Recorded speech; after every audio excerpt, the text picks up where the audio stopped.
Welcome to Spain and the area of Barcelona, and even though it looks sunny, it is freezing cold up here.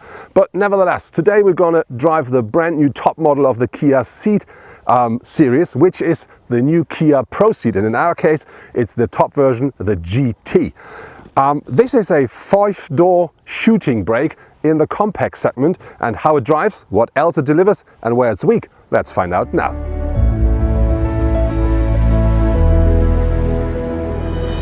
The bonnet and the fender of the Kia ProCeed is exactly the same as with the standard Kia Ceed, but the ProCeed features a completely new front bumper, and with that one, even though it's exactly the same width as the standard Ceed, the car looks even more wide and more sporty on the road.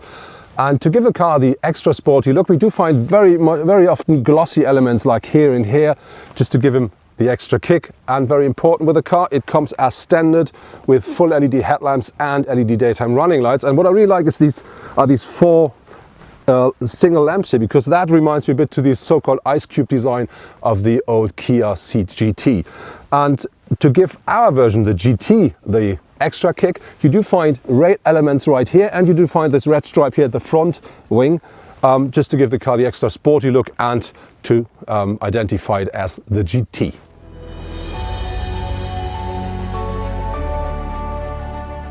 The ProCeed comes in the trim level GT line as standard with 17-inch alloys. Our top version, the GT, comes with 18-inch, which you can of course order as well for the GT line if you want.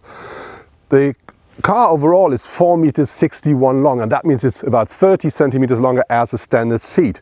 And very important, it's only 1.42 meters low or high, and that makes this car one of the lowest, maybe the lowest in its segment. And very important, that together makes it look so long, so stretched and so sporty. And to underline that, we do find this red line here at the side, as we already saw at the front. And very important with that car is the roof line. We're talking about a shooting brake, so the roof drops slightly to the rear of the car, and this look is underlined by this element here, which really makes the glass look even thinner. And so I think that really gives the car a very sporty kick. And then very important, when you come to the rear, we have a very flat rear window, and we have this very thin tail lights. And I think that reminds me a bit to the Porsche Panamera, which I think for a compact car, it's not too bad. Very important, they come as standard in full LED. And then of course you find the ProCeed sign here, and we do have these chrome exhausts, but they are fake, very important. But I think overall, when you look at the rear of the car, it really looks very sporty for a, let's say, sporty estate. And one thing, I think you never find this at any other car in that segment, is we have this here, which is illuminated. Normally it's just a reflector, but with the Kia ProCeed, that's real light. And I think that's really something very nice and interesting as well. Our test car features the most powerful engine which is actually available for the ProCeed, and that is the 1.6 liter turbo petrol engine, and that features 150 kilowatts or 204 horsepower and a maximum torque of 265 Newton meters. And in our car, it is combined with a 7-speed automatic gearbox. And if you want to drive that car, let's say, a bit more sporty, you have to put into account that even when you drive in sports mode and you just push the pedal to the metal, it takes a moment until the revs are there and until then the car starts accelerating. If you really want to give the car the kick, you should use the pedals here at the steering wheel, because then you can choose the gear before you enter the curve or the bend, and if you then accelerate, the car instantly pushes forward, and that really then gives you the fun you're looking for.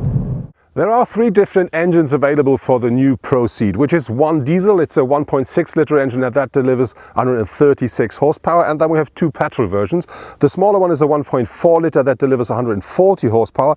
And the top version we're driving, which is the 1.6 liter, and that then offers 204 horsepower. Very important, for all the cars you can choose between a 6-speed manual gearbox or a 7-speed DSG, and all these cars of course are front wheel powered.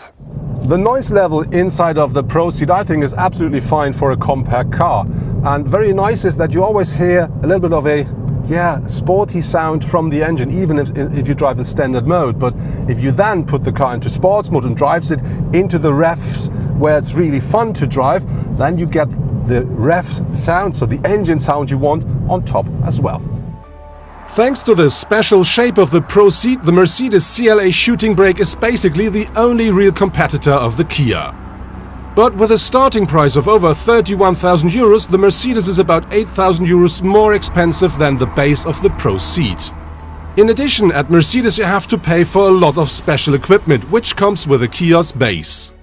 Even though the ProCeed really features a very modern and stylish design, it also offers the boot size of a real estate, because with the rear seats up, the luggage compartment features 594 liters of maximum capacity. If you fold down the rear seats, that increases up to 1,545 liters, so really a big number. And very important, we do have these hinges here, and we do have the system to really keep your luggage in position safely and secure. And what I really like is underfloor, you have an extra compartment here and another quite deep compartment here. And this is something I really like, because you can put stuff in there which will not roll around while driving. So that's a very nice feature as well. The boot of the Kia wins the comparison. With 495 liters of load capacity, the CLA shooting brake offers about 100 liters less when the rear seats are up. The maximum capacity of up to 1,354 liters of the CLA is about 200 liters less than at the ProCeed. The space the ProCeed offers for the driver and co-driver is absolutely fine. Even me, as a tall person with nearly 2 meters, I do really sit comfortably in the car. And very important, I can pull the steering wheel quite close to me, so I have the car under perfect control. Important is, we do not have the optional sunroof mounted. So I do have some space left here, but if you're a tall person, you want to order the sunroof, you better try that before you tick the box for this extra, because there's not so much space left. But I think more important is behind me, there's not so much space, but I'm not a standard person. But I had a closer look inside of the car of a colleague of mine, which is about 1.85 m, and I think behind him an adult can easily and comfortably take place. Let's talk about the materials and the craftsmanship inside of the car. And I have to say, you will find loads of soft touch materials inside of the car. You'll find it here at the doors, you find it at the dashboard, you find it here at the lower side of the dashboard as well, and on top you do have leather. And we only have plastic down here around the gear knob, and a little bit more into the center console. But very important, here we do find glossy black as well, which looks absolutely great. It's a bit sensitive, but it really looks very nice. And on top of this, with our car, we do have this very nice red stitching here, for instance at the steering wheel, at the gear shift knob, and on this leather seats, which are a standard in our GT. And I really have to say that lifts the level of the interior a lot.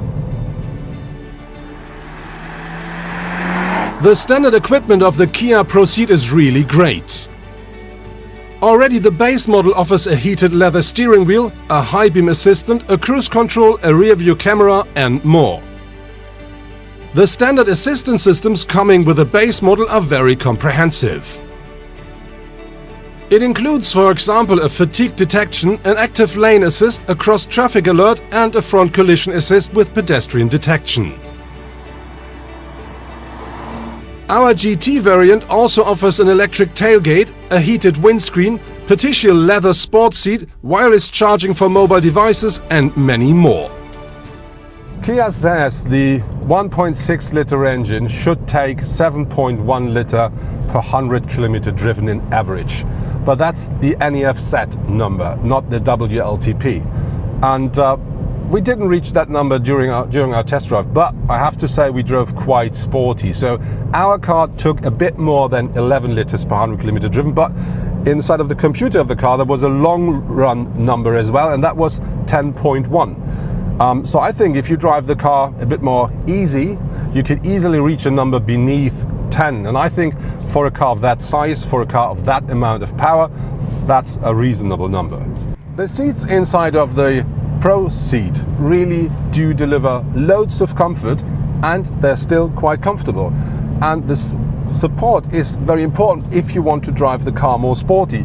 And then not only the seats work really great, also the rest of the car really does a good job, because the combination of steering, suspension, gearbox and engine really works very well. And when you then push the button for the extra sports mode, the car completely gets a bit more crisp, and then you can really have great fun with it. So it's always very nice to drive. You always have the feeling of having the car under perfect control, and it's really, really nice.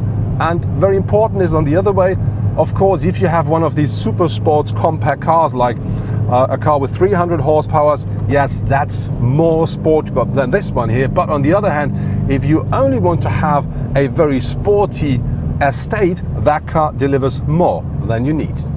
That was my test drive with the new Kia ProCeed GT. And if I have to say what's the downside of the car, the only wish I can make is I would love to see a bigger engine in that car to give me more power, because then it will deliver even more driving pleasure. But on the other hand, Kia really managed it to put all the practicability and all the space of an estate into a very, very nice shell. On the other hand, there is on top the price of the car, because the base model, the GT line with a small engine, starts in Germany at a little bit less than 28,000 euros. Our car, the GT version with the big 204 horsepower engine and the automatic gearbox, starts at a little bit more than 33,000 euros. And I think these are very, very good arguments for two very nice cars.